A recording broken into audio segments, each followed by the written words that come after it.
dijiste la palabra éxito y mi cerebro automáticamente escuchó congruencia. Y pensaba que la congruencia es que ninguno de nuestros niveles se contradiga con el otro. Es decir, que lo que pensás y lo que sentís y lo que haces estén como, no te digo alineados, pero más o menos trabajando colaborativamente en un mismo objetivo. Bienvenidos a Circuitos Inusuales, un podcast de Yuki donde conversamos con hacedores creativos sobre los estímulos, desafíos e interrogantes que los trajeron hasta acá. Porque como nos gusta decir, la creatividad tiene su propio recorrido. Mi nombre es Josefina Rodríguez Egaña, fundadora de Yuki y anfitriona de este nuevo espacio que tanto nos entusiasma. Yuki es una comunidad y agencia creativa que reúne el talento de esta generación. Busca ser plataforma de expresión cultural y de exploración de ideas, promoviendo la búsqueda constante y la colaboración como forma de hacer.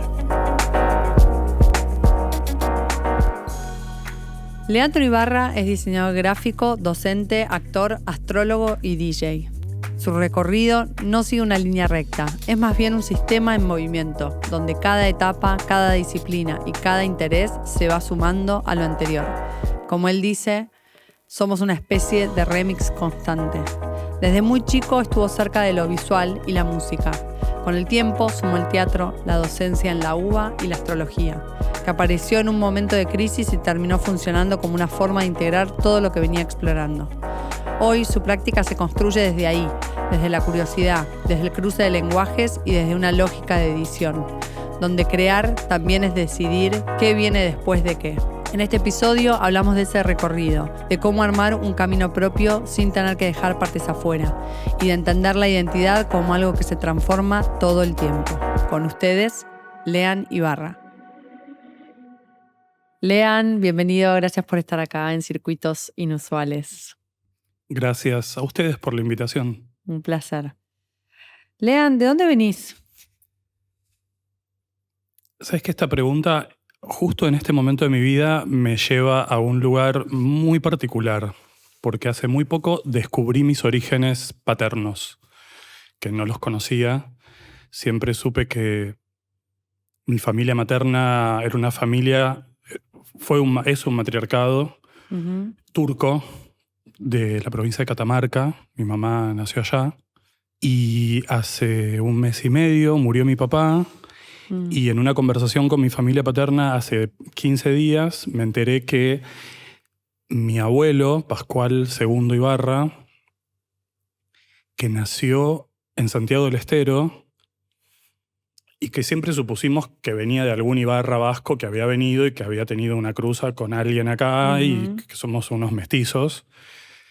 Pero bueno, parece que los Ibarra de Santiago del Estero son descendientes de un pueblo originario de Santiago del Estero que se llama tonocotés. Wow.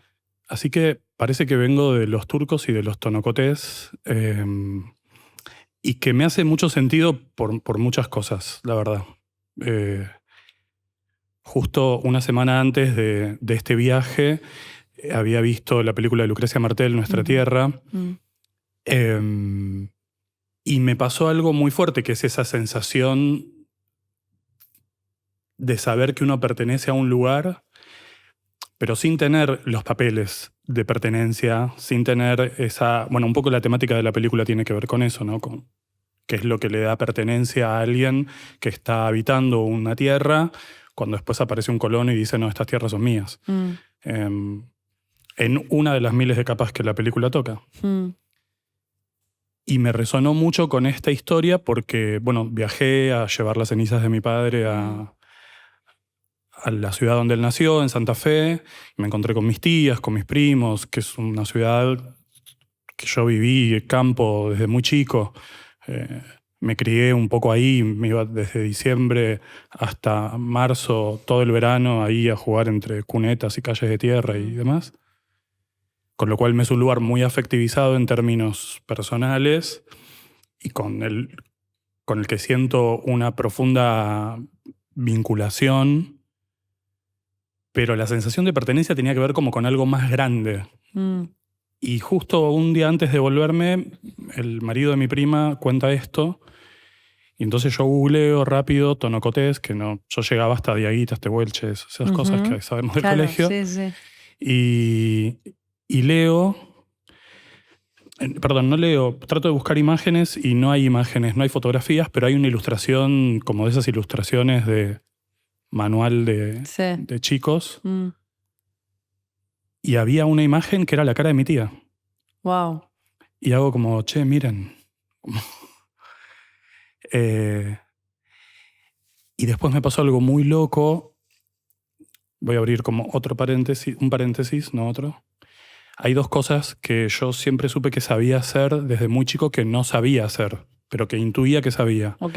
Una era manejar autos. O sea, yo decía, me subo a un auto y voy a saber lo que tengo que hacer para sacarlo. Claro. Y la otra era el torno alfarero. Ok. Yo digamos, la única referencia de niño que tengo con el torno alfarero es la que tenemos el 90% de las personas, que es Patrick Swayze en Ghost con Demi Moore, Total. allí amasando Sí, el barro. sí. Y por algún motivo, hace muchos años, muchos años, que venía coqueteando con la idea de hacer cerámica. Tengo un par de amigas que hicieron alfarería particularmente. Bueno, lo del auto lo confirmé cuando tenía 30 años. Mi papá lo llevó a mi hermano a aprender a manejar en el campo de mis abuelos y yo me plegué porque siempre le pedí a mi papá que me enseñe y nunca me enseñó. Hasta ese día que le dije, che, ¿lo vas a llevar a mi hermano? ¿Cómo no me vas a llevar a mí? Y efectivamente me senté arriba del auto, me dijo, pones primero así, tenés que apretar el embrague, sale el auto, tú, hasta quinta, llegué, marcha atrás, vuelta, fui, Claro. vine. Nunca más me volví a sentar en un auto a manejar. Claro. Comprobaste que sabías y Comprobé. ya. Y con el torno, lo que me pasó fue que en el 2022 tomé por primera vez clases de torno alfarero con un maestro. Tengo así como varios maestros a lo largo de mi vida y la docencia ocupa un lugar muy fuerte en mi vida, que es Maximiliano Aviati. Y me senté en la clase, él da una clase muy particular, que era una clase donde todos hacíamos lo mismo, sin importar cuánto cada uno sabía. Y me senté a centrar la pella de barro y de golpe me encontré con que estaba en mi elemento. Claro. Como que estaba en algo que conocía y si bien con bastante dificultad, en un momento centré la pella, que es algo que lleva mucho tiempo que lleva mucho tiempo, que es algo que hay que entrenar mucho, ¿no? Como ese centrado de la pasta. Y una chica que estaba sentada enfrente me dijo, ¿cómo hiciste eso? Yo tardé 3 meses. Y le digo, no sé. Y hace 10 días, cuando volví de Santa Fe, volví a googlear tonocotés y los tonocotés eran alfareros. Mirá. Eran agricultores y alfareros. Y justo después de que murió mi papá, decidí que volví a hacer alfarería, entonces estoy yendo a clases de alfarería de vuelta y se lo conté a mi maestra de alfarería actual, Anita, y fue como, bueno, es muy loco de dónde uno viene y no sabe de dónde uno viene, más allá de historias como más de papá, mamá, los abuelos, ¿no? ¿Cómo era tu vínculo con tu papá? Mi vínculo con mi papá fue un vínculo muy particular y muy raro a lo largo de toda mi vida, hasta el 2020 que murió mi mamá. Ellos estaban separados desde que yo era muy chico, desde los 6 años. Estaban separados. Estaban separados, se separaron a mis 6 años. Perfecto. Y mi mamá falleció en el 2020, en plena pandemia. Y en ese momento, de hecho, murió el día que cumple años mi papá. Wow. Y en ese momento algo cambió. Y te diría que en los últimos 5 años y medio, casi 6 años, el vínculo cambió un montón. Yo trabajé un montón para que eso ocurra, o sea, me hice muy cargo de que era algo que me interesaba como laburar y demás. Y mis amigos siempre decían que estábamos en la época de la reparación histórica, que era como había aparecido el padre que antes no había aparecido. Probablemente yo también dejé que aparezca, ¿no? Digo, no es que él apareció, sino yo también pude ver lo que había de él. Sí. Y la verdad que, digo, más allá de la tristeza, obviamente, y del dolor y del duelo, tuvimos como una buena despedida. Importante. Y hay algo de él que que tiene que ver con la sensibilidad por el arte, por la cultura, por la literatura, que yo tengo muy claro que viene de él, que viene de su, como de su curiosidad también, de su sensibilidad. Claro. ¿Que vos de chico te criaste con tu mamá? De chico me crié con mi mamá, pero todos los veranos me iba a pasar el verano a Casilda, en Santa Fe, a vivir con mis abuelos y mis tías y mis primos, que era mi familia paterna. ¿Y tu papá no estaba? Y mi papá no estaba. Mi papá iba por ahí para las fiestas o sea, se hacían cargo ellos como en la repartija, ¿no? Pero no estaba él. Él no estaba, era su familia. Claro. Y después yo generalmente me iba 2 semanas de vacaciones en febrero con él a Miramar, a la costa. Él trabajaba, tenía un local, un comercio todo el verano. Y entonces eso, como me vivía con mi mamá durante el año escolar, así hasta los 15 años. Y en los veranos los pasaba con mi familia paterna. ¿Y a los 15? Y a los 15 empecé a trabajar yo. Y se acabaron los veranos de vacaciones. ¿Por qué empezaste a trabajar a los 15? Empecé a trabajar porque descubrí que tenía una vocación muy fuerte por el diseño desde muy chico y por la música y por cierto como mundo vinculado a la cultura de la noche y a un mundo musical que me gustaba mucho. Desde muy, muy chico, que me llegó por la radio, porque en ese momento las cosas llegaban por la radio. Y quería mucho trabajar en una revista que existía en ese momento en Buenos Aires, que se llamaba Dimod, y que fue como una especie de revista de vanguardia sobre la noche y la cultura y la moda y como el mundo de la noche, las discotecas, las luces, el baile, todo eso siempre me gustó desde muy chico. No sé muy bien por qué. Porque no es que mis padres me educaron en un ambiente como de tertulias y demás, ¿no? Para nada. ¿Hijo único sos? Hijo único por parte de mi mamá y mi papá. Mi papá después, con su segunda mujer, tuvo otro hijo que es mi hermano Martín. Y entonces empecé a trabajar porque quería formar parte de eso. Claro. Y me acerqué y dije, che, yo quiero laburar acá, quiero hacer algo. Y entré como cadete a los 15 años. Fuiste y tocaste la puerta de esa revista. Sí, sí. Así, corta. Sí. 15 años, llamé por teléfono, dije, che, me encanta la revista, quiero hacer algo, quiero ser diseñador gráfico. Yo ya sabía a los 14 años que quería ser diseñador. Y fui, no sé, y me dijeron que sí. Y también mis padres nunca cuestionaron que un chico de 15 años diga, bueno, voy a trabajar todas las tardes ahora, cuando salgo del colegio, hasta las 7 de la tarde, en un lugar de gente que tenía 20 y pico de años. Claro.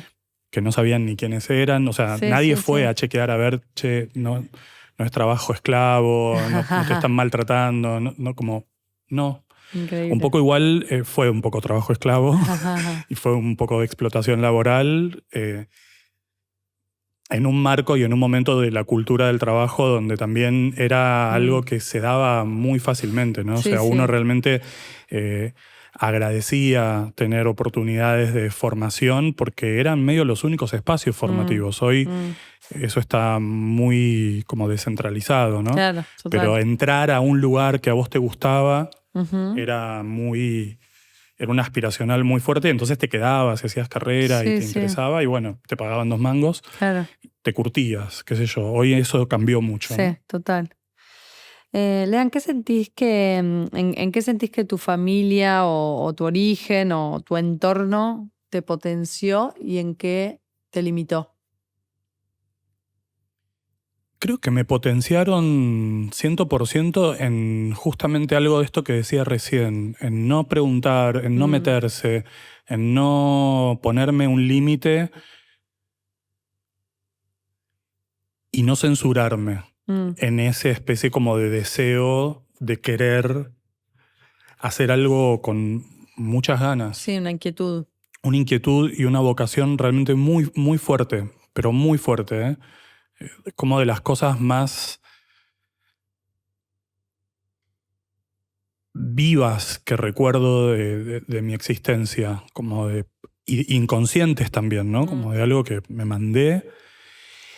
Y yo desde muy chico iba a bailar a discotecas de gente muy grande, iba a bailar al Morocco, al Dorado, al Cielo, a la Age of Communication, como a lugares del under Claro. de acá, y me rodeaba con gente que tenía 15 años más que yo, y nunca me decían, no, este fin de semana no salís, o no vas a trabajar, ¿cómo estás haciendo esto? Claro.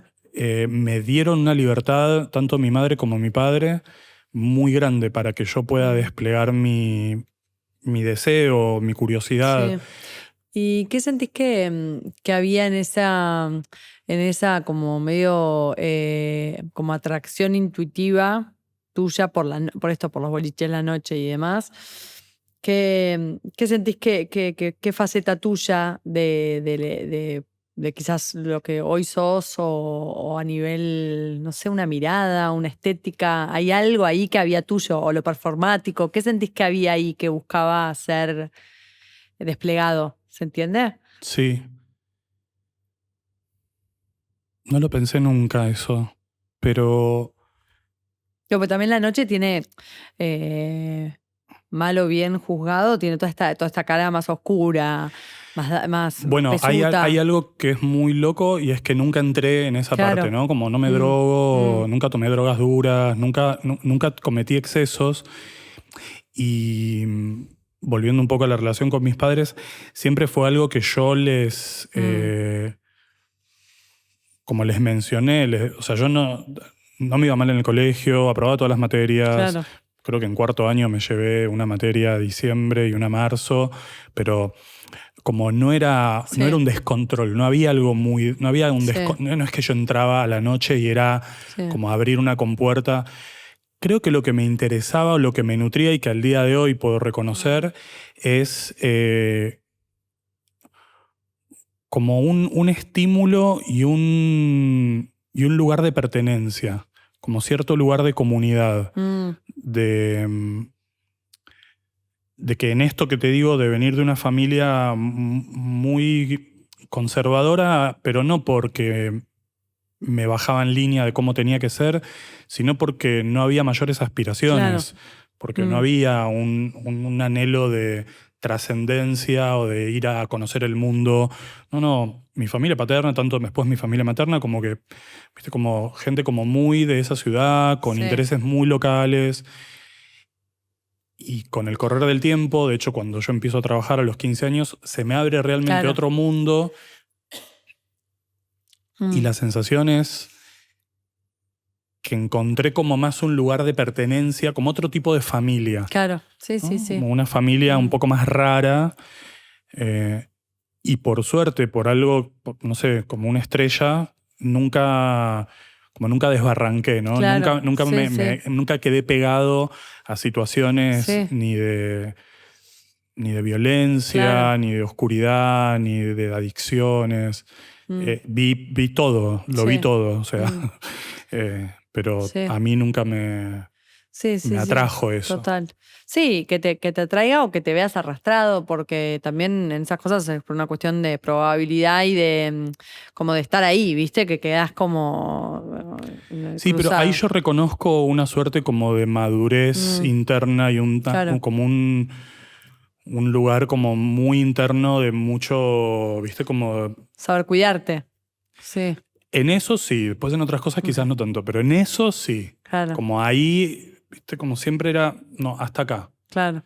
Algo muy medido. Y como un lugar de flirt, ¿viste? Como de coqueteo, de saber que había un mundo que me pasaba con mis compañeros de colegio. O sea, nadie, absolutamente nadie, par mío, entendía qué hacía yo un sábado a la noche. Claro. Todos iban a bailar a la matiné, yo iba a bailar de 12 de la noche a 5 de la mañana a un lugar donde había drogadictos, homosexuales, travestis y Susana Jiménez, porque digo, eran los 90s, o sea...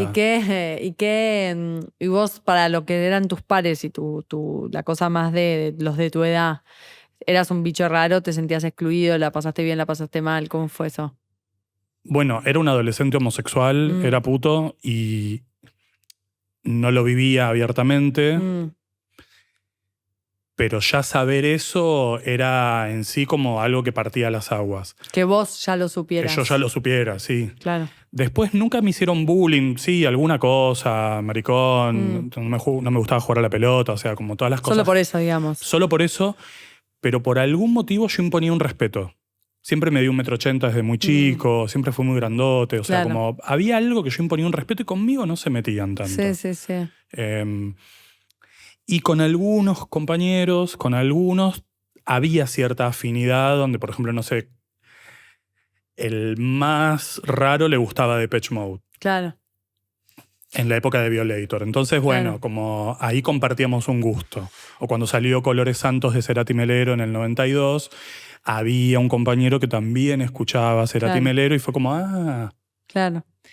Y esto que traes de tu homosexualidad, ¿cómo recordás navegarlo hasta el momento en que por ahí, no sé, cómo es ese proceso en el que decís, bueno, listo, ahora es parte, o sea, no sé, de mi identidad, de que eso lo digo, lo llevo, cómo lo fuiste acompañando el proceso o cómo te fue acompañando el proceso a vos en tus elecciones siguientes de carrera? O sea, a los 15 años vos ya laburabas, esto anterior era ahí. O sea, esto de que me contás de tus compañeros pares era a tus 15. sí, ahí entre el pasaje Claro. primaria-secundaria y durante la secundaria. ¿Y qué Sí. viene después como Y gran después, paso? no, y lo que viene es que yo ya trabajando decido estudiar la carrera de diseño gráfico y mi saberme puto y vivirlo con libertad no va a llegar hasta los 30. Ok, No va a llegar hasta el momento en donde, si bien yo tenía vínculos y tenía relaciones con hombres, con compañeros de colegio, o sea, como esos vínculos más primarios, la posibilidad de vivirlo libremente para conmigo llegó recién a los 30 y pico, 32 más o menos. Y fue una pregunta que me habilitó mucho la muerte de mi abuela paterna. Porque a mis abuelos maternos yo prácticamente no los conocí, pero mi abuela y mi abuelo claro. paterno Eran los fueron que los que pasabas me... veranos claro. enteros. Y cuando muere mi abuela, yo ya venía laburando y pensando mucho en relación a poder vivir más libremente mis vínculos. Y ahí tuve la primera sensación no, muy concreta, de que como las líneas sucesorias iban cayendo. Ya era como, bueno, tachame la doble, me quedo sin abuelos. Porque mi abuelo murió primero y después Claro. murió mi abuela. Claro. Y fue como, ok, la familia biológica va como mermando, ¿no? ¿Y cuál es la familia que quiero yo para mí? ¿Cuál es la familia que quiero construir yo? Y ahí la respuesta fue: quiero tener una familia con un chico. En ese momento todavía quería tener hijos. Hoy no lo creo. Y eso habilitó como la posibilidad de permitirme otro tipo de relaciones en donde, bueno, de vuelta, como te decía, con mi papá, permitirme un vínculo con mi papá. Claro, ponele ahí, pasó ahí. Ahí fue conmigo mismo, como decir, Claro. ok, me voy a permitir entonces la posibilidad de concretar este deseo o este anhelo de que la familia no va a ser con una chica, Claro. en plan Susanita, sino que va a ser con un chico. Claro, primero estabas vos. Sí. Y para después quizás que estuvieran tus padres para decirles tipo, che, mamá, papá. Sí, primero fue para mí y después naturalmente fue conversarlo con mi mamá, con mi papá, con mis amigos. Digo, no fue un problema eso en sí, para nada. Pero sí fue un reveal para mí el hacerme cargo de esa decisión, ¿no? Y a nivel expresivo, creativo, en tu forma de producir, ¿hubo algo que atado a esto, digo, hubo un permiso tuyo desde otro, de que se te plasmara en eso o no? ¿Se entiende lo que digo? Claro, a partir de asumir mi exacto, deseo. Sí, a partir de que abrochaste ese Leandro, ¿no? Como es como una habilitación tuya a cómo tus deseos vinculares se combinan con un proyecto, ¿no? Con una proyección hacia el futuro, a construir algo, lo que sea. ¿Hubo algo ahí que liberó algo en lo más estético, obra, creativo o exploraciones nuevas? Porque ahora vamos a hablar de todo lo que haces. Como hubo algo ahí que se hizo hecho, no sé cómo... Entiendo lo que me preguntás. No sé si hubo algo concreto o específico. De vuelta el proceso creo que fue un proceso muy interno y conmigo mismo. Porque te diría que en esos 3 años, vamos a tomar un orbe de 3 años, entre los 29 y los 32, pasan muchas cosas en mi vida del orden de la crisis, en donde por un lado hay como muchos cambios y muchas transformaciones en lo personal, en lo laboral, y en ese momento de tanta incertidumbre y de tanta transformación, llega la astrología a mi vida. Entonces, en realidad lo que aparece es como una dimensión quizás más consciente de lo que soy capaz. Que hoy, 15 años después, o no sé cuántos años, tengo 48, 32 y 16 años después, puedo ver que realmente fue como una búsqueda de conciencia de conectar con algo que tiene que ver realmente conmigo. Y que eso lo vehiculizó mucho el trabajo espiritual y la astrología, ¿no? Como una herramienta de autoconocimiento. Antes te diría que era más impune, que había algo como mucho más desatado y más compulsivo también en muchos casos, donde la imagen para mí es como la del superhéroe que no domina su poder, ¿viste? Que mira fuerte y rompe una pared, como que larga rayos con las manos y va rompiendo cosas hasta que entiende cómo dominar. Matilda al principio de la peli, que no controlaba. Exacto.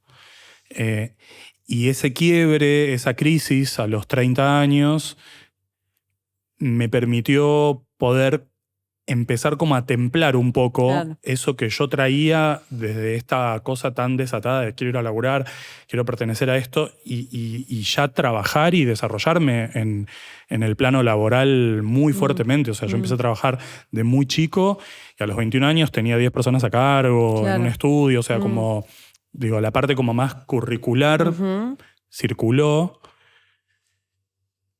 Y también lo que pasa en ese momento de mi vida es que empiezo realmente en mi hacer profesional desde el diseño gráfico a hacer lo que yo quería hacer, ¿no? Hasta ese momento tenía mi trabajo y mis planes B, que era diseñar afiches para teatro, para pelis, sobre todo en ese momento para teatro, ¿no? Y en ese momento fue, yo lo que quiero es que mi plan B sea mi plan A. Claro. Entonces lo que tengo que hacer es enfocarme mucho en mi plan B para transformarlo en mi plan A, porque no tengo más ganas de hacer este trabajo corporativo o lo que sea. Que digo, después en el devenir profesional vuelve, reaparece, va, no tiene que ver con una cosa así como taxativa de solo voy a hacer trabajos de una... Sí, pero una expresión más auténtica o de una identidad mayor. Sí, de algo más conectado con donde yo siento que soy más feliz y lo que me sale mejor, ¿viste? Como... Sí. Y contá un poquito de... ¿Estudiaste diseño gráfico? ¿Te recibiste? ¿Cuándo te No me recibí. ¿No te recibiste? No. Bien. ¿Cuándo te Estoy en eso. Ok. ¿En serio? Estoy empezando a pensar en eso. Sí. Ok. Estamos en gestiones. Muy bien. ¿Cuándo te diste cuenta que había algo como que eras bueno? ¿Viste cuando decís, che, bueno, cuáles fueron las miguitas de Hansel y Gretel, si miramos para atrás, que te llevaron a decir, che, se está armando algo que me puede, de lo que puedo vivir, de lo que puedo llegar a generar un nombre, cierta relevancia? Ayer, te diría, no sé, mañana.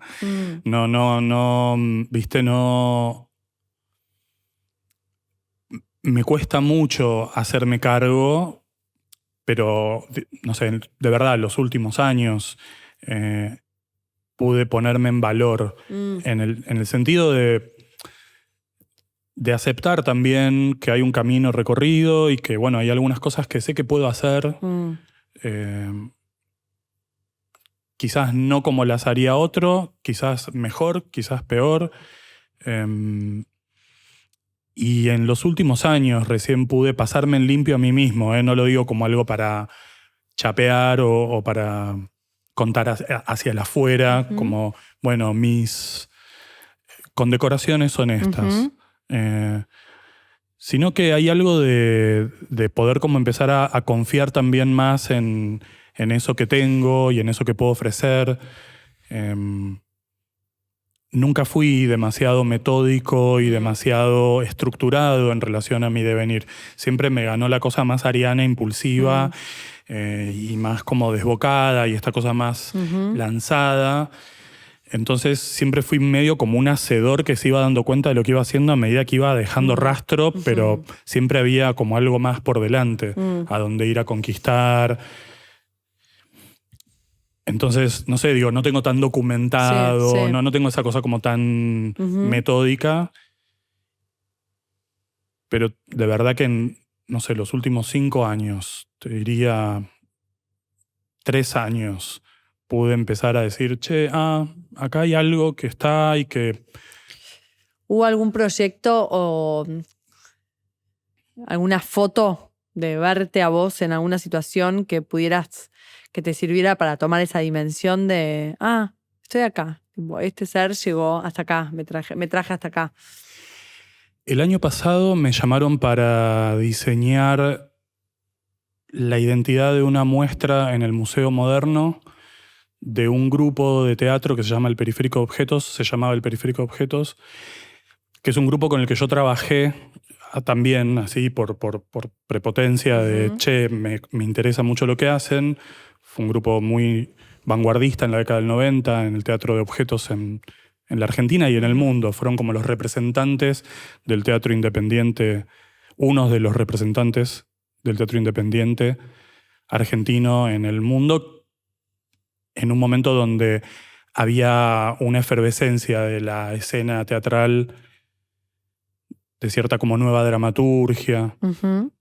Bueno, yo trabajé con ese grupo en sus últimos espectáculos y me llamaron para diseñar la identidad porque se hacía una muestra retrospectiva de los últimos años de producción, como desde el inicio hasta el final, en una sala muy grande, y había una sala particular que era como una casita, todavía está, se puede ver, adentro de la sala, como una meta muestra, con una línea de tiempo, que era un trabajo muy complejo de mucho material de archivo y demás. Y más allá después de los rasgos como identitarios, del nombre de la muestra, de la parte tipográfica o de la imagen, había un laburo muy grande que era condensar en una línea de tiempo que iba desde el 83, creo, hasta el 2005, que fue el último año que hicieron una obra, mucho material de archivo, objetos, notas periodísticas, clippings, fotos, textos. Y había muy poco tiempo y lo resolví muy rápido y con una destreza estética, conceptual, visual, que dije, claro. Porque yo empecé a trabajar con ellos en el año 2000, tenía 22 años, era muy chico. Lo primero que hice fue en el 98, en realidad. Después en el 99 empezamos a trabajar, pero 2000 y 2005, en los últimos 2 proyectos, trabajé con ellos. Con lo cual pasó mucho tiempo. Claro. Y en ese momento, montando la muestra, tengo como el dibujito que hice de cómo era la línea de tiempo en mi cuaderno. Se la mostré a Iván, que es como el director de montaje, y él ya había venido con una idea y era como la persona sos vos. Claro. Y ahí pude tomar como una dimensión de eso, como de lo que soy capaz. Buenísimo.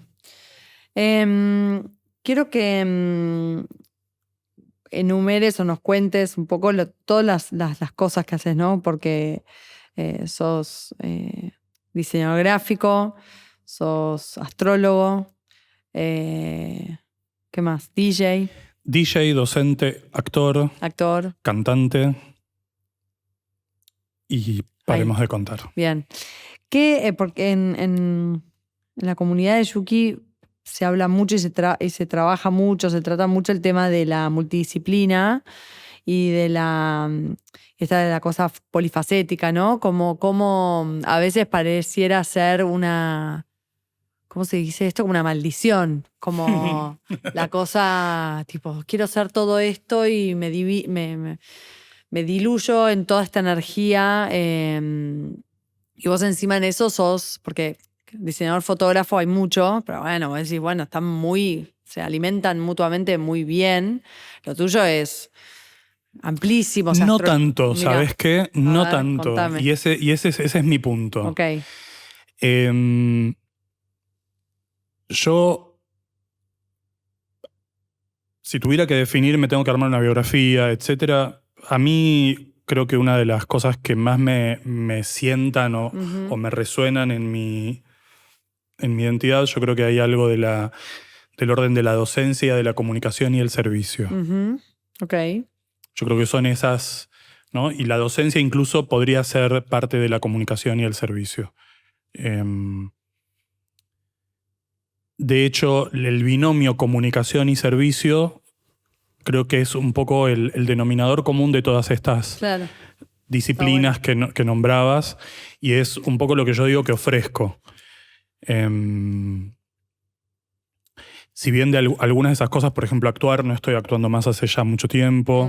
Lo último que hice fue un bolo para una serie hace poco, hace un par de años, pero porque me pidieron que lo haga y querían que yo esté ahí y dije, bueno, ok, sí. Y era División Palermo y estaba lleno de amigos y fue como actuar creo que me drena mucha energía.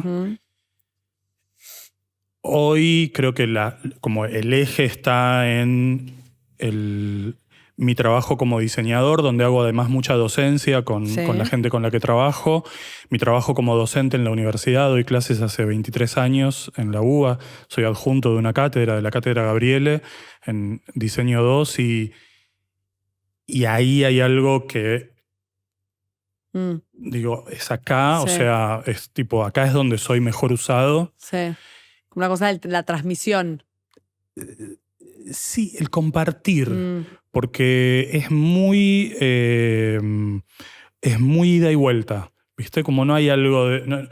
yo no sé lo que voy a hacer ahí, y estar ahí es lo que me habilita ir dándome cuenta qué es lo que tengo que... Después hay una pauta, hay una planificación, hay un montón de cosas más técnicas. Sí. Pero mi trabajo es un trabajo que es más de guía, de una guía que trasciende la cuestión estrictamente disciplinar.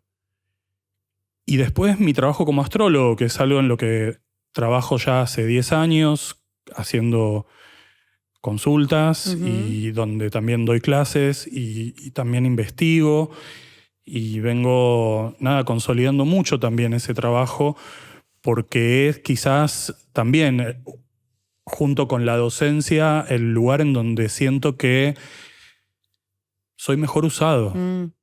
Está bueno. ¿Dónde te formaste como astrólogo? Me formé con una maestra que en ese momento no tenía una escuela. La escuela hoy se llama Astrología para Usar. Mi maestra es Gabriela Breitman. Y Gaby fue la persona que como que me amasó, ¿no? Como me dijo, vení. Y con una visión y una manera de ver la astrología que no abunda mucho en un momento donde el lenguaje está totalmente desatado y divulgado en la etimología de divulgar, que es decir, vulgar, y que estamos rodeados del ultraprocesado astrológico. Y Gaby tiene una mirada profundamente esotérica y espiritual del lenguaje, entonces hay algo en esa profundidad que dije, acá. Sí, es acá. Esto es acá, es acá. Y me doy cuenta que esa intensidad y esa profundidad y esa conexión es la misma que sostiene el trabajo con las y los estudiantes, con los equipos docentes que coordino, el que puedo ofrecer también en un espacio de consultoría, el que también muchas veces acompaño o despliego acompañando procesos de diseño. Los procesos de diseño, yo hago afiches de películas, son muy largos, a veces son muy cortos, a veces pueden ser muy rápidos. La pieza en sí se puede configurar muy rápido. Pero hay que entrar. Y a mí me gusta conversar y me gusta saber qué pensás y lejos de decir yo hago esto, yo digo que soy como una especie de medium, ¿viste? Claro, que voy sacándole al otro eso que tiene para que lo pueda ver. Soy un canal y ahí es donde el servicio entra fuerte. Estás al servicio, no es tipo yo tengo esta impronta y si contratás Leandro Ibarra tenés este... No, a la vez termina pasando un poco, ¿no? Como me doy cuenta que el rojo es un color que me encanta. No sé si es que vienen porque me gusta usar, porque uso el rojo, o termino usando el rojo porque siento que es lo que mejor va. Claro. Como no tengo idea. Justo hoy compartí un trabajo que el fondo es rojo y digo, claro, miro todos mis afiches y todos tienen algo de rojo. Claro. Cosa mandinga. Pero bueno, nada, es lo que soy. Después hay... Y como hay mucha gente, digo, buenísimo, esto es, hay para todos. Total. Entonces, sí, re. Y Lean, volviendo al punto de lo multidisciplinario, lo multihacedor, diciéndolo brutamente, pero para que entiendas a dónde voy, porque creo que le puede servir mucho a quienes escuchan este podcast, que tiene que ver con el cómo organizo o cómo hago cómo encuentro un medio para sobrevivir a nivel como más incluso económico, ¿no? Con todos estos, los diferentes como kioscos que tengo, ¿no? Tipo, bueno, y en tu caso, todas estas sombreros, facetas, más allá de que se combinen y dialoguen y tengan... Coexistan. Y tengan se retroalimenten. Total. Digo, vos de repente cobrás una consulta de astrología y de repente cobrás un afiche y de repente, ¿no? ¿Qué fuiste descubriendo en el andar como algo para hacer que todo funcione? ¿Cómo fuiste desarrollando esa maquinita ordenada? Por ahí no es ordenada, pero... Para nada. En absoluto. Bien, contanos un poquito eso. No, prueba y error como ensayo, ¿viste? Si bien con los años fui aprendiendo a dosificarme y estoy como muy en eso. Claro. Y no sé, por ejemplo, pasar música es algo que me encanta. Es también una manera de comunicar y de hacer servicio. Ver a 1000 personas bailando, lejos de sentirme Hernán Cataño siendo el más banana, me dan ganas de llorar directamente. O sea, me conmueve, ¿viste? Me emociona, como porque es a través mío, porque no siento que sea yo y a la vez no es sin mí. Claro. Pero entrar a las 4 de la mañana a un boliche a pasar música no te lo hago más. Claro. Entonces, voy a pasar música de 9 a 11 de la noche, 2 horitas, en algunas cuestiones donde me interese, donde me parezca que la propuesta también dialoga con algo que yo ya vengo haciendo y con determinadas cosas. Sí. Y un poco así con todo. Entonces, te diría que justo ahora que cumplí años y que siento que estoy más grande, pero no como un lugar de llegada, como simplemente la posibilidad de mirar con otra distancia a ese niño de 15 años que iba desaforado a por lo que quería. Creo que la clave está en eso, en como ir escuchándome y decir, che, ¿para qué estoy? Y estoy más para apalancar esto y entonces también aprendí que donde pongo la energía, algo circula. Y con esto no quiero pasar por... cierta idea New Age de la manifestación y todas esas boberas que andan circulando, porque estamos en un momento del mundo muy difícil y muy complejo. Por eso vuelvo mucho al escucharse y al entender por dónde es que va, porque de verdad que hay para todos. Entonces, ir encontrando, bueno, y ecualizando. Para mí la palabra clave es ecualización. ¿Viste? Sí, es como decir... Bueno, hay meses donde tengo un montón de trabajo como diseñador, entonces digo, bueno, voy a ir más tranqui con las consultas. Las clases es como un continuo, es un calendario que yo tengo y que me ordena mucho marzo-diciembre, tanto en la escuela de astrología como en como en la FADU. Das clases en ambos lugares. Sí. Ok.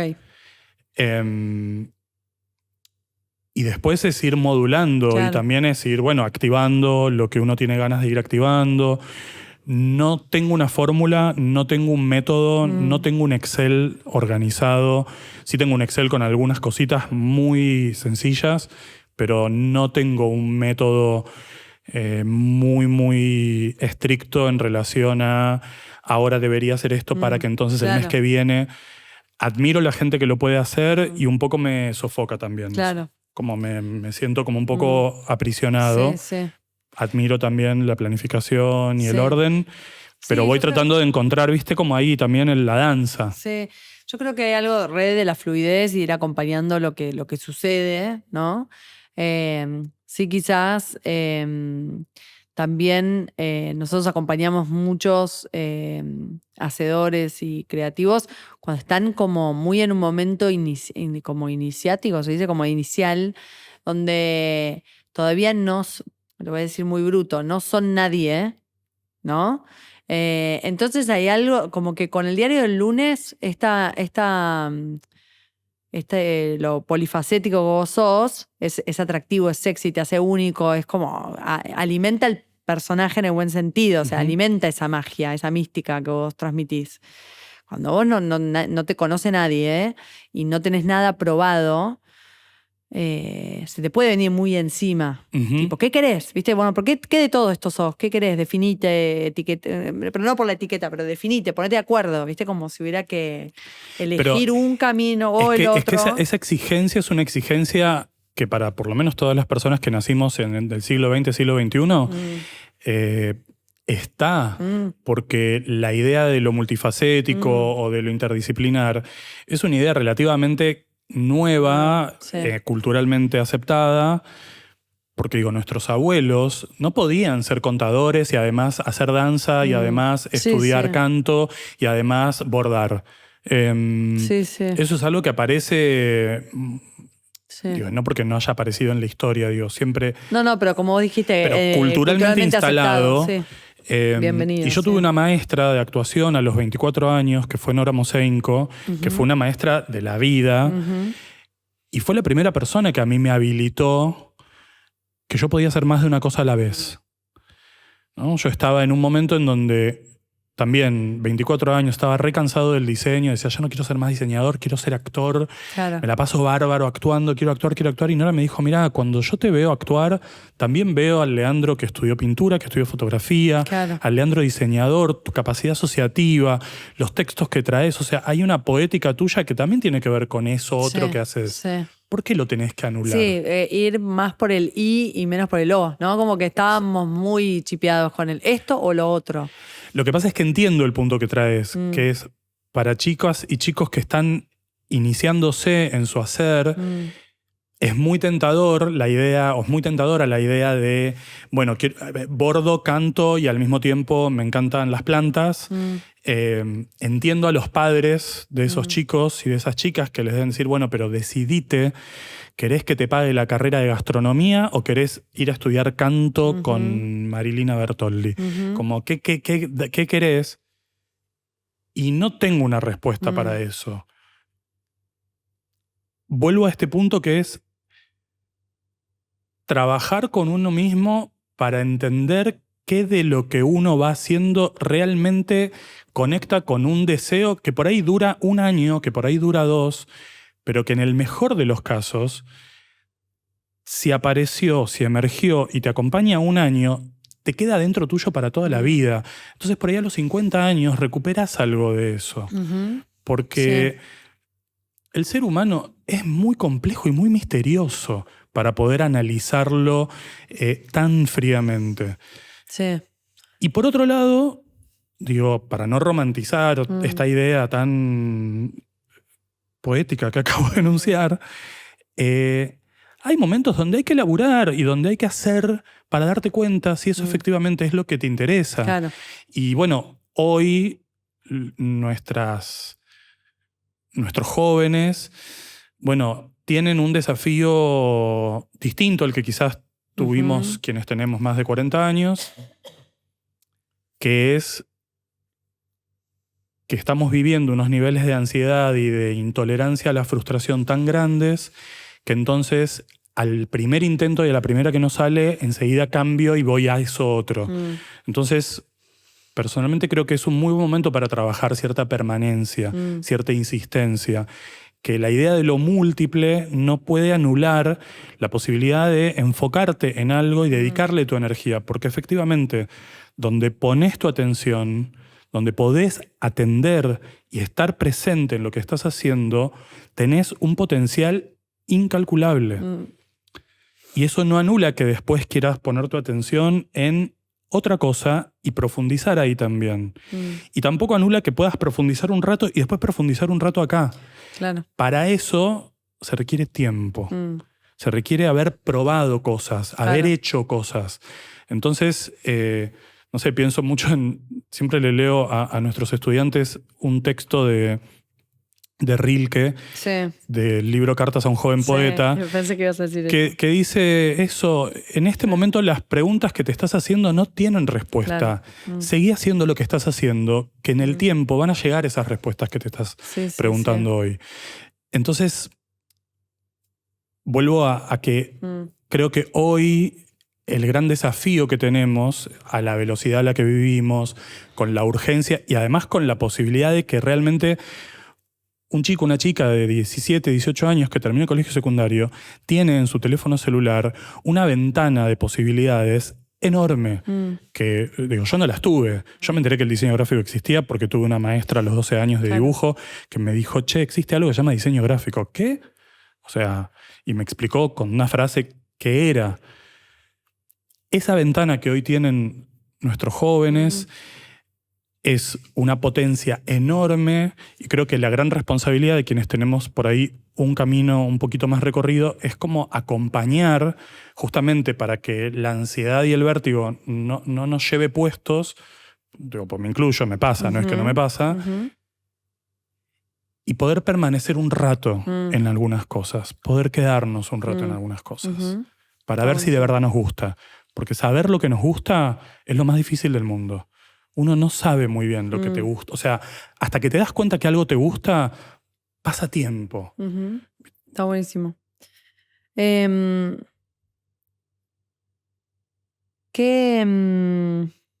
te genera miedo o ansiedad hoy en día?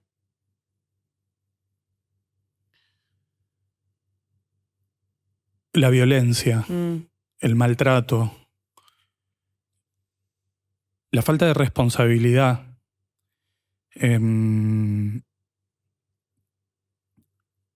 La falta de responsabilidad, entendiendo que la responsabilidad es la capacidad de dar respuesta. Creo que vivimos en un tiempo de tanta conexión y desconexión que rápidamente nos desentendemos de algunas cosas y de vuelta, ¿no? Como poder acompañar, poder permanecer es algo que requiere como de un estar que a veces me asusta, ¿viste? Cuando de golpe siento que nadie puede agarrar nada porque estamos todos con 10.000 cosas a la vez.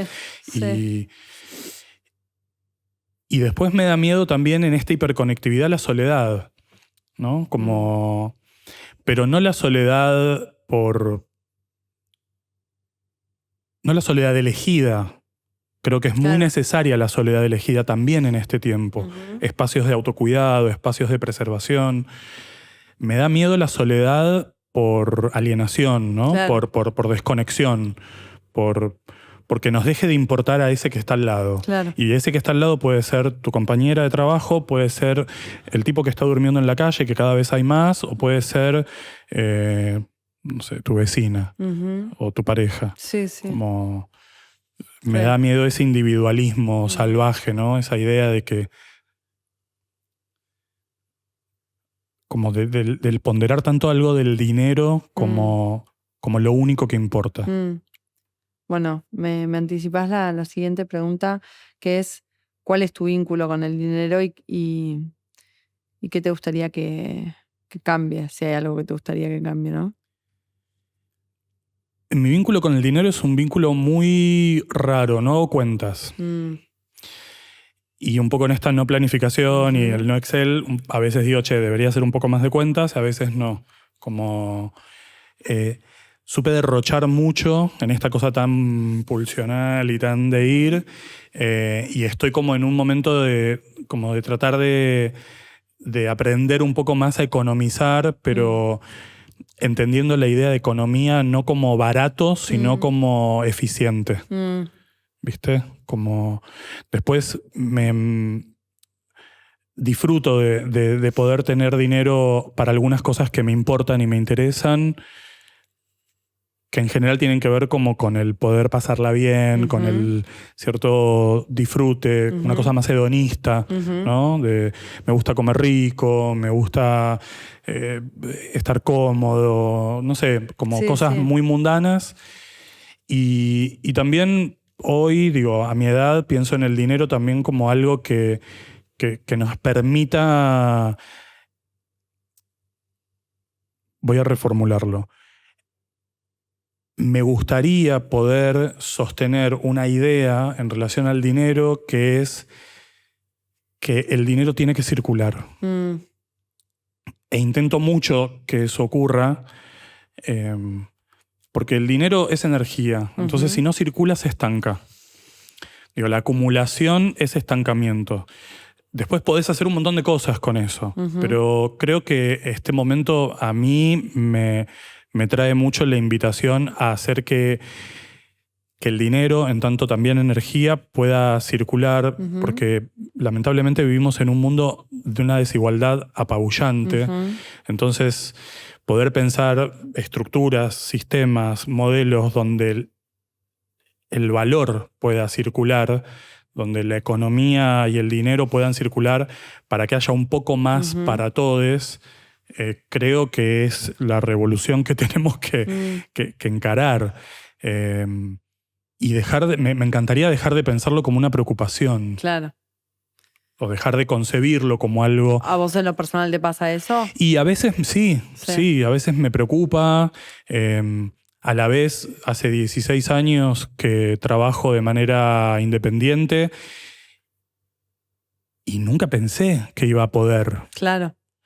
Porque hoy en día sí, o sea, digo, quizás esto sucedió siempre, pero siento que hoy en día más que nunca algo de la inestabilidad, ¿viste? Como de, che, ser independiente, que a nosotros en el programa Yuki, que es el espacio de formación de Yuki para emprendedores creativos y hacedores independientes, que hablamos mucho de la estructura, cómo se estructura un modelo de negocio, un funcionamiento para poder hacer de lo que uno quiere hacer una forma de vida. Y a mí, yo soy muy respetuosa con que o sea, somos muy antifórmulas nosotros, antifórmulas tipo... Sí, preseteadas. Claro, tipo, che, bueno, esto garantiza, no garantizo nada y no te puedo garantizar nada. Y sí hay una parte que viste, cuando me gustaría poder, o sea, que la situación diera para un poquito más de... Vos tirá que va a picar, ¿viste? Como algo un poquito más de rápida respuesta, no sé. Y la verdad es que el escenario actual, sí, es preocupante como para... O sea, yo ahí soy muy respetuosa, no puedo alentar... O sea, sí quiero alimentar confianza y alimentar y como identidad. Intento ser muy cuidadosa en no... sí, prometer algo que no sabes. Tipo una cosa que después es a la vuelta de la esquina una ansiedad, una angustia y una desesperación real, concreta que... Pero ¿qué hacemos con eso? O sea, lo que menos necesitamos, ¿viste? Como... Es que lo que estás contando es un poco lo que hablábamos recién. Estamos en un momento en donde la necesidad de respuestas inmediatas y de garantías inmediatas es tan alto que, bueno, digo, que la gente va, o sea, me pasa a mí en la facultad, digo, pongo un ejemplo de otro orden, pero yo tengo que repetir mucho que están en la universidad para aprender, no para demostrar lo que ya saben. Claro. Es una boludez lo que acabo de decir, Sí, es una perogrullada. Pero está buenísimo. Chicos, vinieron a aprender y aprender es doloroso, el aprendizaje Sí, dejarse permear, o sea, estar claro, permeables es una iniciación. Entonces hay algo, y no desde te vamos a iluminar y vamos a verter en tu cuenco vacío un saber que conocemos porque somos iluminados, sino déjate sorprender, déjate abrir, date tiempo. Entonces, bueno, el desafío es muy alto porque el mundo va muy rápido y decir date tiempo pareciera ser que es una invitación al suicidio. Sí. Pero, pero ahí lo traslado a esto que es algo que me resulta como muy cotidiano, que es, y bueno, estás empezando un negocio, no sé si vas a ganar $100.000 pasado mañana. Aunque abras tu celular y tengas 100.000 personas diciéndote, ganá $2.000 ya, invertí en acá, dólar MEP, cripto, no sé qué. Estamos en ese momento, o sea, es loco, es loco. Sí. Es Michigan, ¿viste? Es una cosa como medio loca. Como... ¿Qué de todo esto? El mundo en el que vivimos, el momento en el que estamos, que vos abrís tu celular y tenés 50 personas que te garantizan algo y que entonces se alimentan de tu propia expectativa. No, en vez de ayudarte a desarrollar algo con lo que vos te puedas ir sorprendiendo y puedas ir tomando decisiones con respecto a, acá puedo invertir, entonces me interesa más ir por acá, porque acá me da una guita. Sí, desde lo financiero o desde lo productivo de lo que... Y de lo creativo también. Eso, productivo, creativo, ¿no? Del hacer creativo, que también pienso en esto de... como algo del ritmo, ¿no? Como venís, cuando hace un rato hablábamos de cuándo fue que, ahora, ayer, mañana, dijiste como... y vos con 48 años y habiendo empezado a laburar a los 15, como que hoy hay algo de una inmediatez por demostrar y por probar, que es imposible. O sea, como que en esa velocidad y en esa inmediatez te llevas puesto, o sea, olvídate de llevarte puesto el tiempo orgánico de las cosas, te llevaste puesto tu ansiedad, todo tu autoestima, tu ansiedad y la estructura afectiva que podés tener para soportar esa exigencia. O sea, es imposible, te estás como autotirando por un precipicio de tipo, ¿en qué momento te estás dando chance, no? O sea, no, y es como un boicot muy loco que además tiene la complejidad de que genera un trastorno emocional muy alto. Porque redobla la apuesta de la frustración y entonces se juega como algo muy fuerte en relación a la propia valía, a algo de lo que yo valgo, y al mismo tiempo como una cosa muy de, bueno, entonces no voy a poder, como no soy como Pilar Dibujito, que tiene 26 años y ya es youtuber y tiene un podcast y hace ilustraciones que tienen 100 millones de likes. Pienso en una chica que tenga la misma edad y que esté estudiando ilustración en un curso. Ya está, ya perdí. Y decís, che, pero esto le está pasando a una chica que es precioso lo que hace Pilar, pero... Bueno, tendrá también su recorrido y su camino y nadie nace de un repollo. Las cosas no salen por gestión, como combustión espontánea. Sí, total. ¿No? ¿Y por qué a su vez crees que están... Porque esto que vos decís te entras a Instagram y ves 1 millón no sé cuánto, ¿verdad? Que me pasa a mí, que digo, tipo, che, ¿qué onda esto? Y como que hoy me lo pasa que garpa... a mí, también. Sí, no, pero esta cosa es que me viene muy encima de que pareciera que lo que garpa es la certeza y la garantía, ¿no? Y a la vez, digo, es como una subestimación al que de otro lado está, ¿viste? Pero a la vez, la gente pareciera como comprar. O sea, pareciera estar ok con comprar eso, ¿no? Entonces ahí no... Es que por supuesto, porque, digo, es como... como que la gente está muy necesitada Tengo ganas de comer panchos y abren 100.000 pancherías. Claro. Sí, o sea, vas a tener un mercado para eso. Pero que es un mercado que a los 3 meses, 6 meses se da cuenta que en realidad era una ficción. Pero mira, ¿cuántas birrerías hay hoy? ¿Cuántas casas de hamburguesas quedaron en pie? Más allá de la crisis económica, ¿no? ¿Cuántas canchas de pádel quedaron? O sea, digo, tenemos empiria suficiente para darnos cuenta que hay fenómenos, y sobre todo en los últimos 10 años de esta parte, que realmente duran voy a hablar en términos académicos, lo que un pedo en una canasta. Sí. No duran nada. Yo creo que la duda es sexy. Que el permitirte dudar es... Hay una sensualidad ahí, porque te da tiempo. No digo la duda neurótica o la duda histérica, ¿no? Como el quiero pero no quiero, voy pero no voy. Sino el poner las cosas entre signos de pregunta.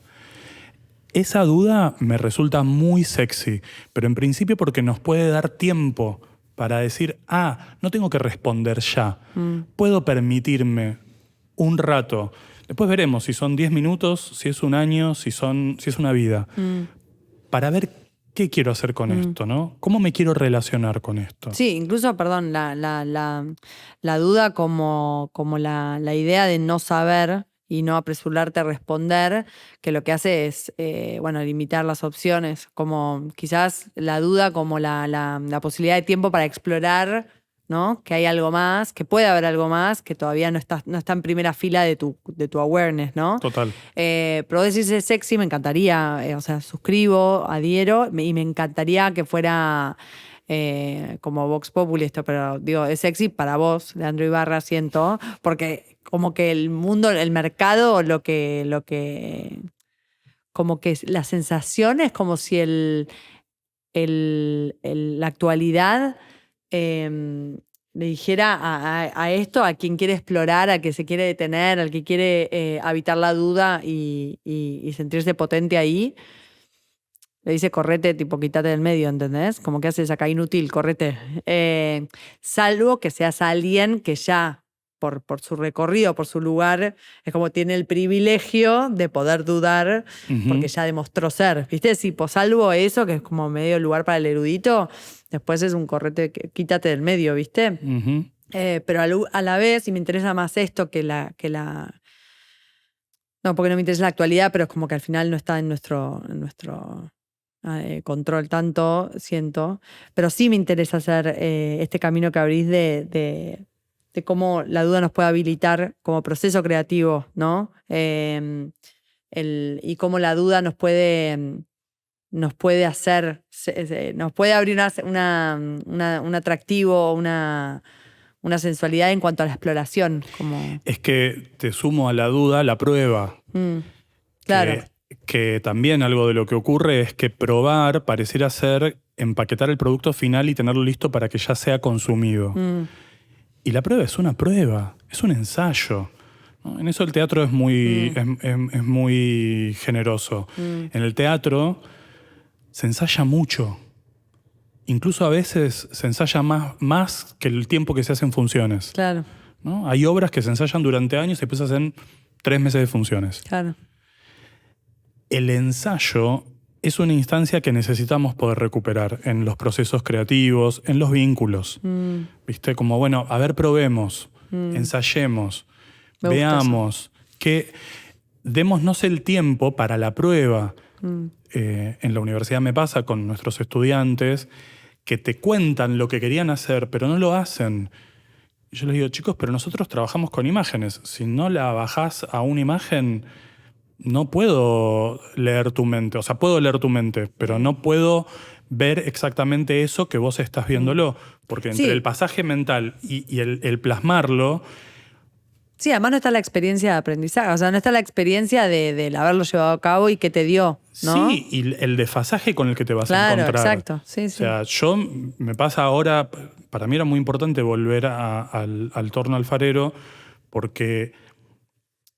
Es un lugar de mucha frustración, o sea, viste, como haces un movimiento, lo que sea, se te caga la pieza al toque y todo lo que venías haciendo lo tenés que tirar al tacho y volver a empezar. Y el otro día mi maestra me decía, a mí me interesa más que ante la duda de hacer o no hacer, hagas y te equivoques. Como si vos sentís que tenés que ir subiendo más lento y hacer este movimiento, no me pidas permiso para hacerlo. Claro. Hacelo, porque si lo haces y te sale, vas a aprender, y si lo haces y no te sale, también vas a aprender. Sí. Y esa instancia de prueba es una instancia que está bastante... Viste que hay que como tirar ahí un poco con forceps. Sí. Y también me gusta que como reflexionar un poco sobre qué es lo que tenemos que aprender o qué trae la frustración en lo creativo, ¿no? En el proceso creativo. Y en esta imagen que trajiste, me gusta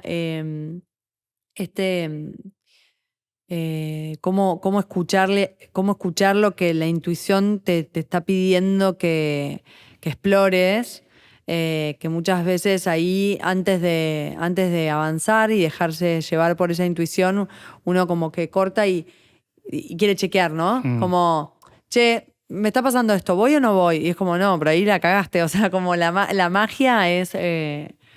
o por ahí la oportunidad que es ese susurro de intuición que, bueno, seguilo y fíjate qué te pasa ahí.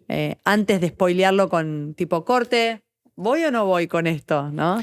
Es que para mí volvemos a este punto donde para avanzar uno todo el tiempo o muchas veces en este momento necesita garantías.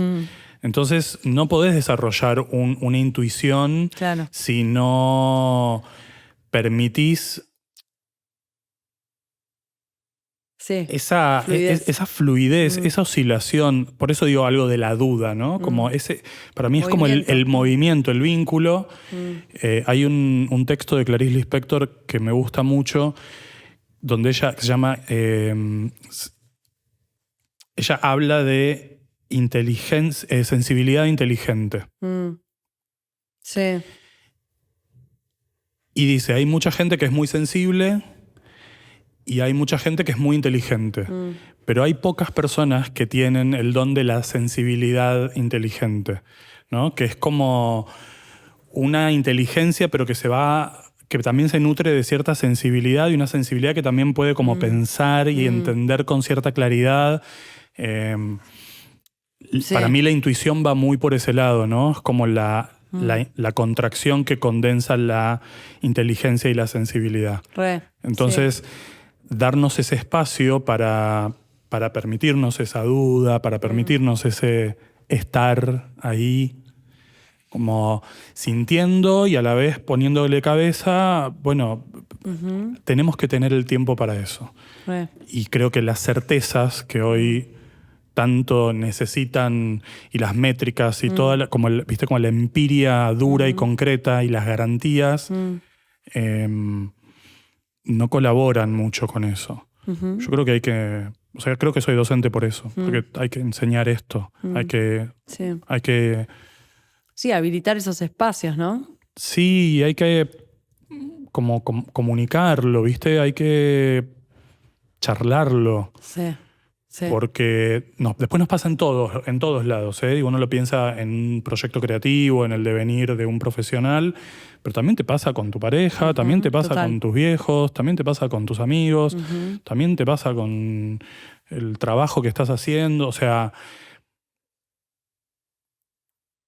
yo cada vez más siento que necesito ir un poquito más lento. Sí, permanecer, como algo de la cadencia de habitar. Sí.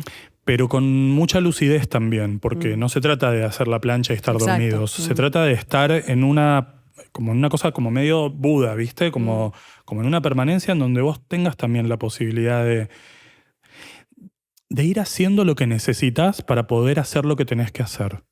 Está bueno. Y eso es lo que digo que es parte de algo que lleva tiempo, porque uno no sabe lo que necesita. Sí. Entonces, si vos sabés que te hace bien, no sé, yo me doy cuenta, hace ya un par de años, que muchas veces me enojo y tomo decisiones y en realidad es que dormí mal. Y es que tengo sueño.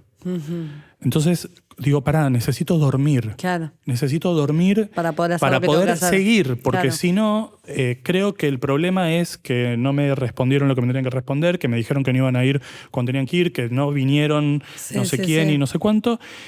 Y soy yo que estoy hecho un demonio porque dormí 6 horas en vez de dormir 9. Claro, quería dormir, no sé. Sí, Entonces, total. Como vuelvo a este punto que es escucharte para entender qué necesitas hacer, para estar disponible, para hacer el trabajo que tengas que hacer. Y esto no se aprende de una noche a una mañana. No. Esto hay que vivir. Sí. ¿Viste? Hay que vivir, hay que estar en la calle, hay que hablar con la gente, hay que probar. ¿Viste? Sí. No sabes si te gusta el alcaucil hasta que no lo probás. Sí, y reitero una palabra que me encantó que usaste, que es insistir, ¿no? Como que hay que insistir también en el ejercicio de, como hasta que se vuelva como como un hábito o que se vuelva una información que prevalezca por encima del impulso, ¿no? Como, bueno, uno sabe que tiene que dormir bien, pero igual, ¿viste? Uno sabe que, pero igual, sé que las cosas llevan tiempo, pero igual, quiero ya, ¿viste? Como, entonces hay que insistir como en el... En detener el automático, Sí. porque la insistencia es detener el automático, es parar a tiempo y decir, no, tengo que dormir, me tengo que dar una ducha. Total.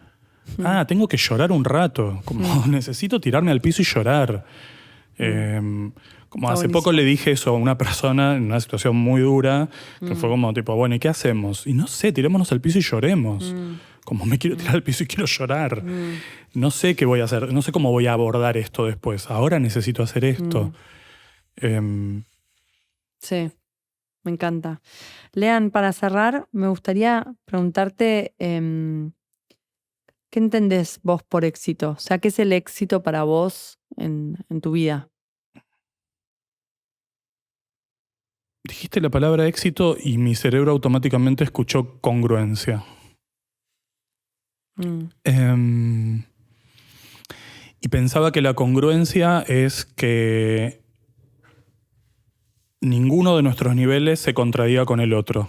Es decir, que lo que pensás y lo que sentís y lo que haces estén como, no te digo alineados, pero más o menos trabajando colaborativamente en un mismo objetivo.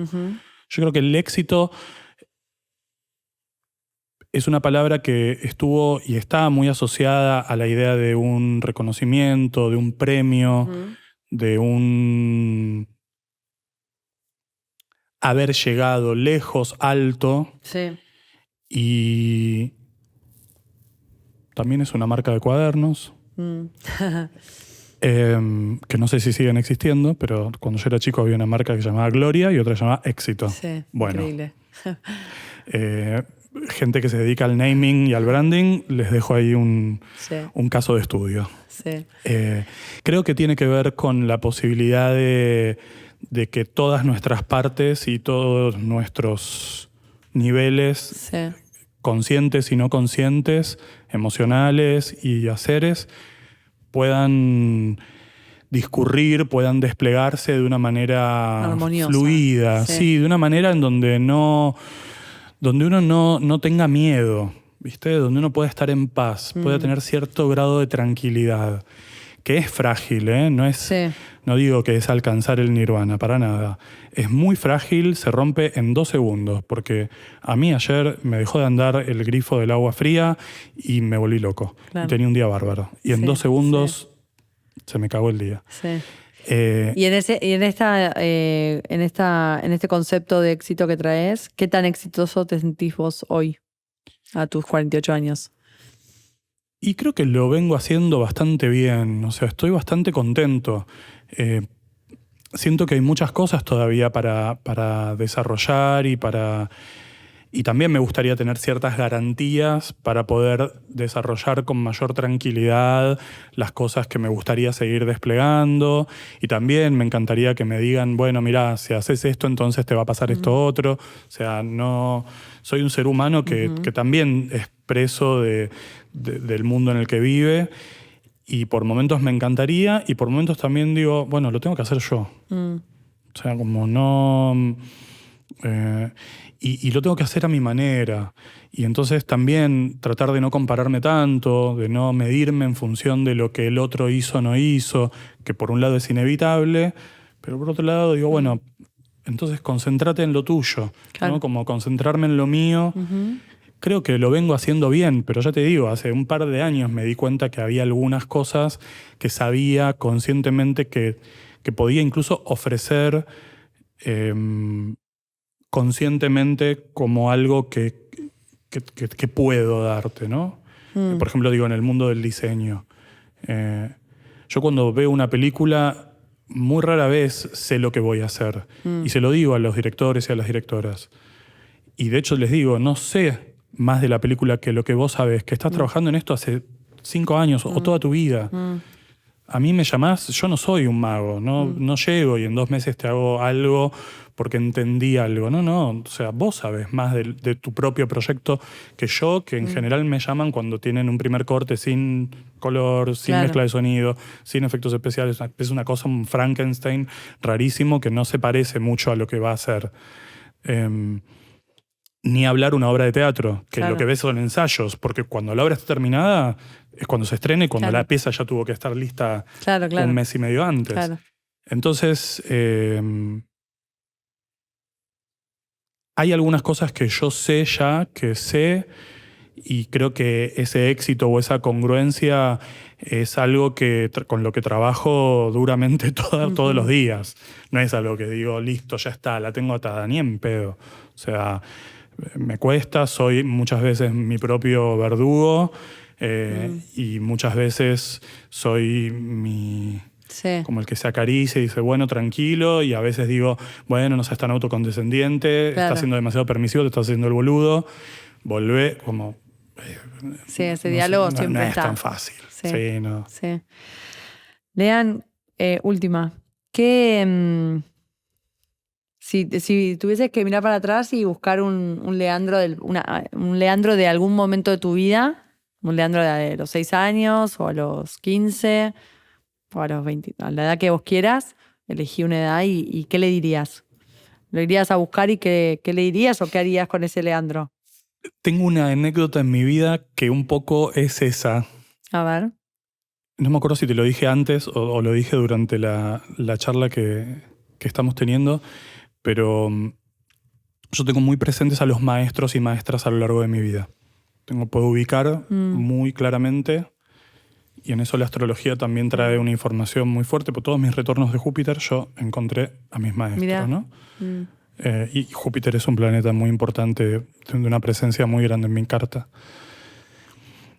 Y cuando yo tenía 12 años, hacía un taller de dibujo y pintura con una profesora, que es la que me explicó que existía una disciplina llamada diseño gráfico. Y ella tenía una biblioteca increíble, tenía un montón de libros y fue la persona con la que yo descubrí que me gustaba mucho trabajar con el pastel al óleo, que es como esa tiza blanda, y hacía mucho con los dedos y mezclaba, como después pinté óleo con ella, o sea, me abrió un mundo de materiales y de cosas muy zarpado. Y un día me enseña métrica, eso que nos enseñaban los versos dodecasílabos, con era como una cosa de lengua del colegio.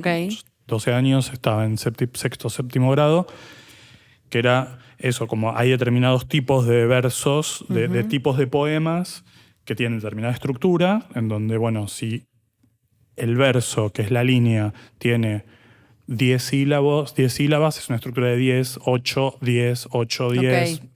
Cosas de la literatura que olvidé por completo. Pero me acuerdo que un día ella me lo enseña, porque era un tema que estaba viendo en el colegio, con un libro que tenía ella que era La vida es sueño, de Calderón de la Barca. Que es un poema, es una obra de teatro, pero que está escrita en verso. Y me cuenta de qué va el libro y me recita el monólogo principal del libro, que es un monólogo que dice su protagonista que está encerrado, que está encarcelado y que termina diciendo que toda la vida es sueño y los sueños son. Empieza, es verdad, pues...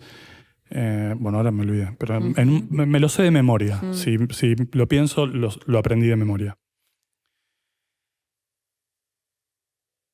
Y ella también me dice que practica meditación. Y me explica qué significa el OM de la meditación. Todo eso mientras me enseñaba dibujo y pintura, y un día la veo dibujando la fachada de un edificio y me cuenta que es un dibujo que está haciendo para su hermana, que es diseñadora gráfica y que está diseñando los menús de un restaurante. Y que entonces ella está haciendo ese dibujo que va a ser como la tapa del menú. Claudia en un momento tuvo como un brote, algo le pasó, enloqueció y desapareció. Y desarmó todo ese taller que tenía armado y a todos sus alumnos les regaló cosas que tenía. Y tenía una biblioteca increíble. Yo decía que me regaló la biblioteca, que me regaló la biblioteca, que me regaló la biblioteca. Me regaló el libro de Calderón de la Barca con una dedicatoria que decía buenos entendedores, pocas palabras, aún... Y me regaló la caja de óleo pastel.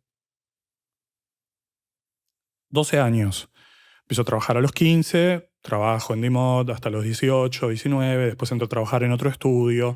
A los 20 y pico estaba full, laburando, siendo diseñador gráfico. Como a los 23 años, un día digo, yo tengo que hablar con esta mujer y contarle que soy diseñador gráfico.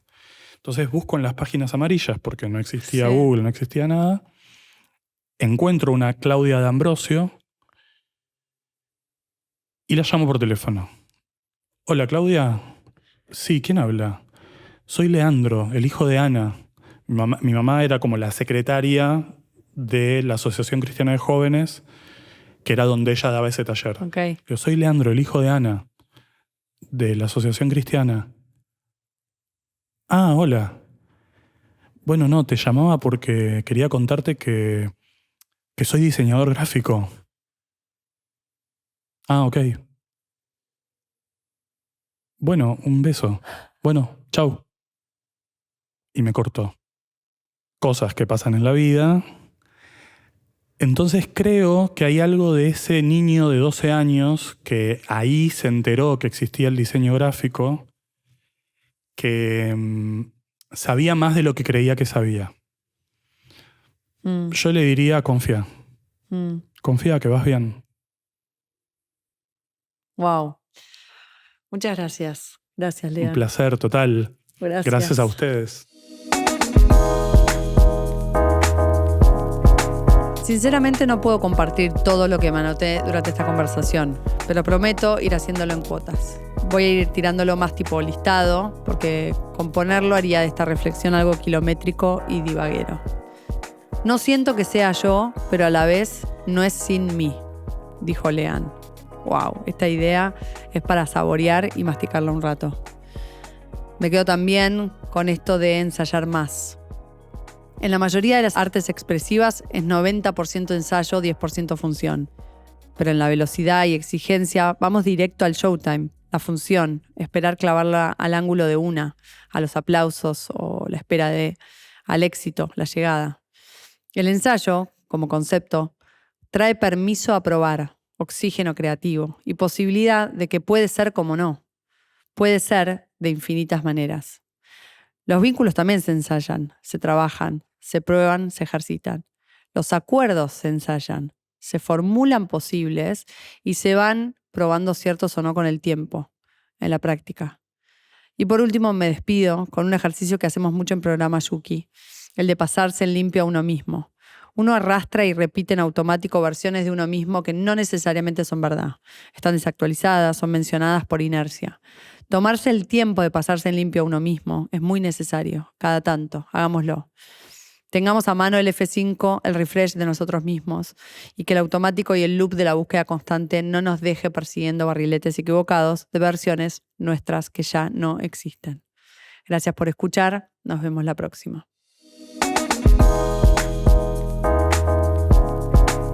Esto fue Circuitos Inusuales. Si te gustó este contenido, seguinos en Spotify y encontrarnos en redes como Yuki Culture. Nos sirve mucho que compartas y califiques nuestros episodios. Idea original de Yuki. Agradecemos a Huerta Coworking por el espacio. Josefina Rodríguez Egaña fue la host. La producción y coordinación estuvieron a cargo de Malena Casalins. Editorial y guión a cargo de Yanela Bornisen. Operación y edición por Julián Danel. Identidad visual y comunicación a cargo de Catalina Luza, Yanela Bornisen y Victoria Brauchi. Música original por Hernán Espaleta. Gracias por escucharnos. Hasta la próxima.